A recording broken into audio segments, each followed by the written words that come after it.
नमस्कार, मैं साक्षी सिंह स्वागत करती हूं आप सबका हमारे चैनल जीएसटी सुविधा केंद्र में, जहां हम बात करेंगे बजट सेशन के अहम मुद्दों की कि इंश्योरेंस सेक्टर में जनता क्या चाहती है सरकार से। प्रोडक्ट्स पर जीएसटी की मौजूदा 18% से घटाकर 12% किया जाना चाहिए। एडिशनली कर्मचारियों को दिए जाने वाले मेडिकल इंश्योरेंस बेनिफिट्स पर कंपनियों को जीएसटी क्रेडिट का लाभ प्राप्त करने की अनुमति देने के लिए ग्रुप हेल्थ इंश्योरेंस के लिए इनपुट क्रेडिट की अनुमति देने के नियमों पर फिर से विचार किया जा सकता है। स्मॉल बिजनेस प्रॉपर्टी पॉलिसीज और हाउस होल्ड पॉलिसी सहित कुछ जनरल इंश्योरेंस कवर्स पर जीएसटी कम करने से घर के मालिकों या छोटे व्यवसायों के लिए प्रीमियम का बोझ कम होगा और साथ ही इन पॉलिसीज के यूज में वृद्धि होगी, जो बेहतर इंश्योरेंस पेनिट्रेशन के लिए आवश्यक है। यूएलआईपी प्रोडक्ट्स हर साल 2.5 लाख प्रीमियम से अधिक की मैच्योरिटी पर इनकम फिलहाल टैक्सेबल होता है।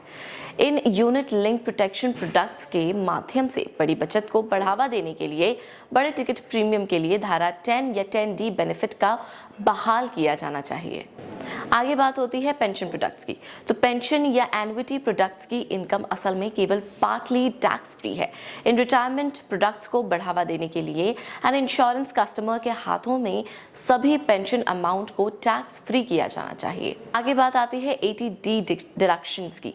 इसमें इन्होंने कहा है कि मेडिकल इम्प्लीकेशन, मेडिकल इन्फ्लेशन और मेडिकल इंश्योरेंस में कॉस्ट की वृद्धि को देखते हुए 1 लाख रुपए की इस लिमिट को बढ़ाया जाना चाहिए। सेल्फ, जीवन साथी और बच्चों के लिए भुगतान किए गए हेल्थ इंश्योरेंस प्रीमियम का दावा 80D के तहत हर फाइनेंशियल ईयर 25,000 रुपए तक किया जा सकता है।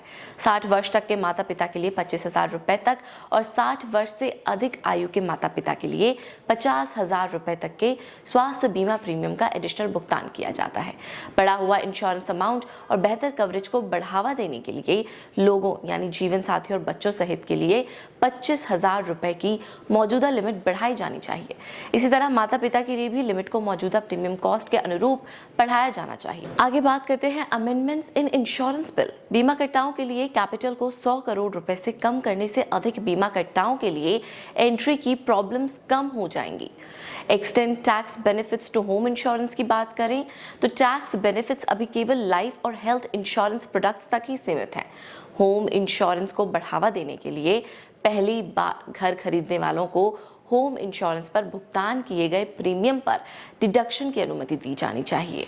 आगे हम डिडक्शन ऑफ लाइफ इंश्योरेंस, जो फिलहाल ATC अलग अलग इन्वेस्टमेंट्स जैसे PPF, 5 years fix deposit, ULIP, ELSS, mutual fund और कई दूसरे ऑप्शन के बीच हम लोन पर रीपेमेंट्स पर डिडक्शन की अनुमति देते हैं।